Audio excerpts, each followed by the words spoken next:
Olá, sejam bem-vindos à nossa apresentação. E aqui a gente está tratando de estrutura de dados, né? Mais especificamente sobre os algoritmos de ordenação. Então a gente vai falar dos três tipos, né? Que são aí eu acho que os mais comuns: o selection sort, o insertion sort e o bubble sort. Primeiro, eu vou explicar aqui o programa, né, que foi feito. No início, a gente tem os três, né? O bubble sort, que a gente pegou direitinho, o selection, que são as funções, né, que a gente acabou pegando, e o insertion. Então, explicando primeiramente o programa, a gente tem o import de cada um deles, né, de cada uma das funções, a lista. A gente já deixou as listas pré-criadas aqui. A gente optou por esse método, né? Até porque a gente não sabia se podia ou não escolher para poder criar, mas pré-criado é bom porque já faz o cálculo bonitinho e demanda muito menos tempo, né? A gente conseguiu se focar mais no programa por causa disso. Espero que não tenha problema. E agora eu vou estar falando aqui dos programas, né? Como já pode se ver, a gente pegou cada um daqui, né? De cada uma das listas de ordenação a gente pegou a função para fazer isso. E da lista a gente pegou as pré-criadas, né?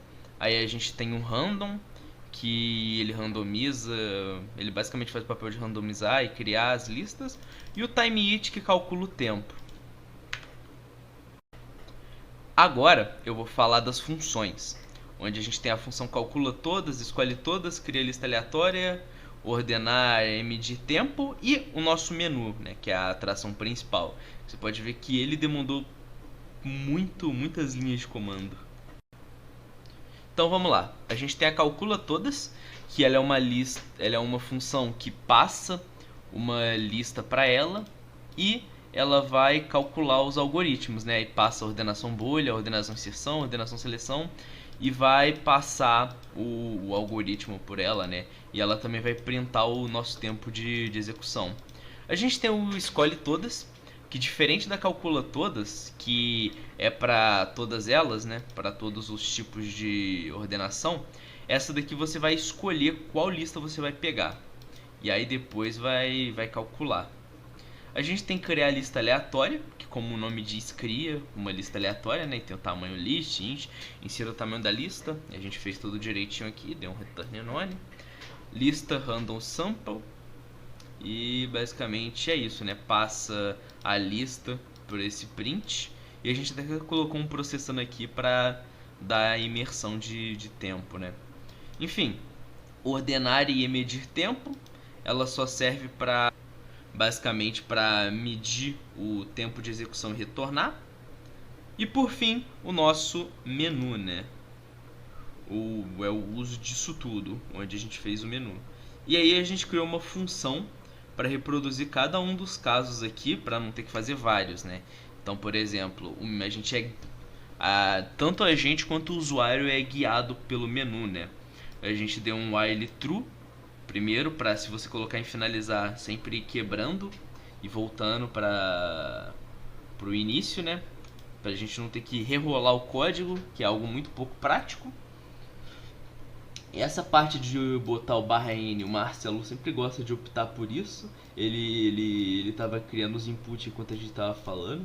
Eu particularmente não vejo muita necessidade, mas ele gosta. Enfim, continuando. A gente pode entrar com a opção de criar uma lista ou usar uma fixa, uma que já existe. E aí a gente pode criar uma lista ou usar uma mais pré-definida, né? Aí a gente pode entrar com as opções, se a opção for 1, aí vai fazer o criar lista aleatória, né? Como a gente tinha visto aqui em cima. E por aqui não tem muitas coisas complicadas para falar, né? A gente foi fazendo, a gente botou o timeIt aqui, né? Caso a lista denone. Então aqui, enquanto valor, print escolhe uma das listas. Isso daqui é para a gente poder escolher as listas pré-definidas, né? E aí a gente coloca esses poucos aqui. Os testes que a gente fez foram das listas de 1000, 5000, 10.000 e 15.000. Porque quando a gente fez isso daqui, tava usando o computador do Gabriel, que não funcionava direito, né? Que travava em tudo. E aí depois, na hora de fazer os testes, a gente fez no meu, que na hora já tinha consertado o monitor e aí dava pra fazer, né? Enfim, de qualquer jeito. A gente fez a ordenação seleção, a ordenação inserção e a ordenação bolha de forma separada. E, bem, voltando um pouco mais pra cima, se for aí a gente dá escolher todas para lista 100, lista aqui, lista 1000, lista sim, basicamente essas daqui, né? Vou voltar aqui. Isso daqui para poder criar uma pré-definida na inserção. Ou, se você colocar 0, volta, e se você colocar qualquer outro número, dá que a escolha não é verdadeira, né? Opção 3, para você poder escolher criar uma lista ou usar uma fixa. E aí caso você escolha o Bubble Sort, né? E aí ele a opção é igual a 3, você pode escolher criar uma fixa e tudo mais com a bolha.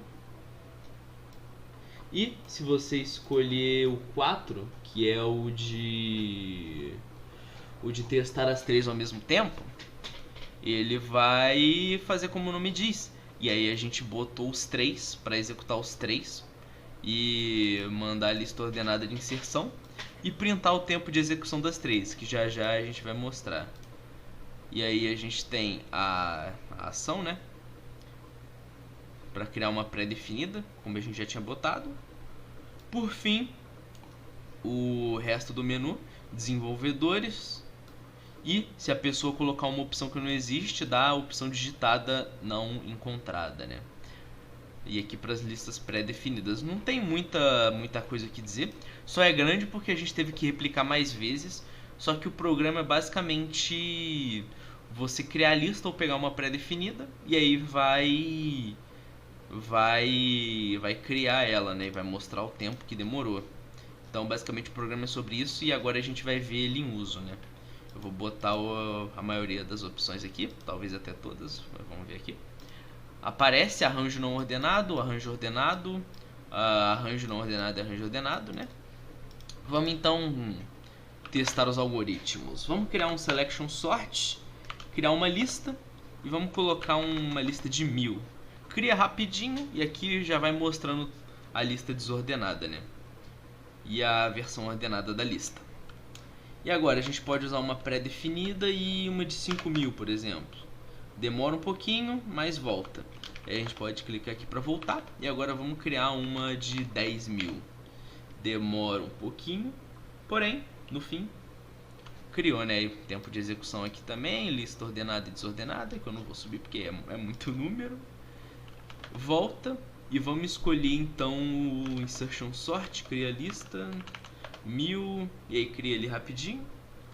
Enfim, todos seguem basicamente essa mesma linha de raciocínio. Usando os 3 ao mesmo tempo, a gente vai lá e vamos supor que a gente vai usar os 3 ao mesmo tempo com uma lista pré-definida de 1000. Mostra o tempo de execução de cada uma delas e depois você pode repetir o processo, né? Você pode criar uma pré-definida. Vamos colocar uma de 10.000 para cada um. Vai demorar um pouquinho mais. Carregando todas aqui.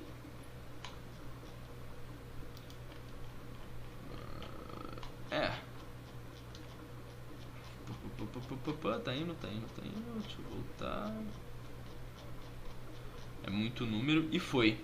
Mostrando o tempo de execução de cada uma delas. Que a gente vai falar o tempo agora. Eu vou botar aqui o slide que a gente fez para resumir o que a gente conseguiu com os programas aqui.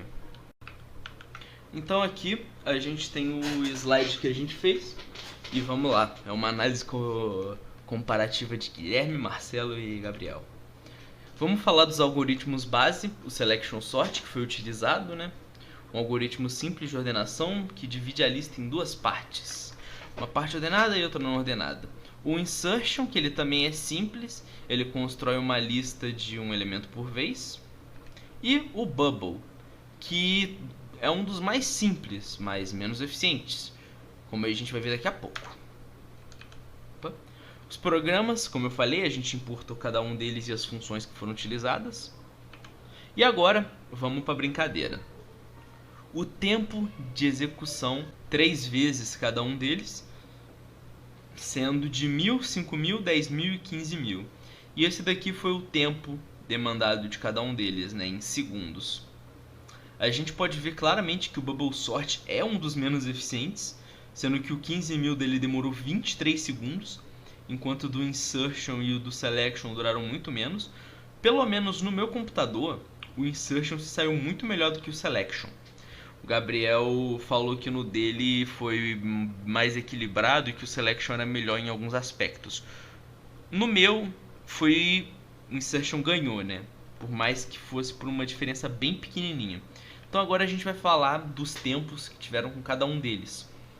Selection Sort teve basicamente esse tempo, realizado 3 vezes, e essa daqui é a média total. Aqui a gente fez um resumo da média, mas esse daqui é o tempo geral com cada um deles, né? A gente pode ver que a diferença não é muito grande, só que quando chega no 15.000 pode ter algumas anomalias, né? Por exemplo, aqui são bem pertinhos dos valores, aqui também, e aqui também. Aqui são um pouco diferentes, eu não sei exatamente explicar o porquê. O Insertion, que foi o que se saiu melhor, até mesmo se você comparar o tempo, ele saiu bem melhor que os outros. A gente tem 5.000, 10.000 e 15.000. E aqui a gente tem o Bubble Sort, né? Que foi um dos piores, demorando 23 segundos para criar uma lista de 15.000, né? E por fim, a conclusão que a gente chegou, onde o Insertion Sort foi dito ser melhor para testes mais pesados com muitos números, o Selection para mais leves com poucos números, e o Bubble ele é inferior a ambos, demonstrando uma demora para testes leves e pesados. No meu caso em específico, o Insertion foi o melhor de todos, mas eu vi que isso é algo bem relativo, né? Eles costumam ser bem equalizados e cada um com sua característica mais destacável, né? Comigo foi um caso, com você provavelmente vai ser outro. Porém, eles são bem parecidos de certa forma. Talvez se eu tentasse colocar um 20, 30 mil ia dar alguma coisa, mas o meu computador não aguenta, né? De certa forma, esse foi o nosso trabalho. Espero que o professor, né, o senhor tenha gostado. E é isso.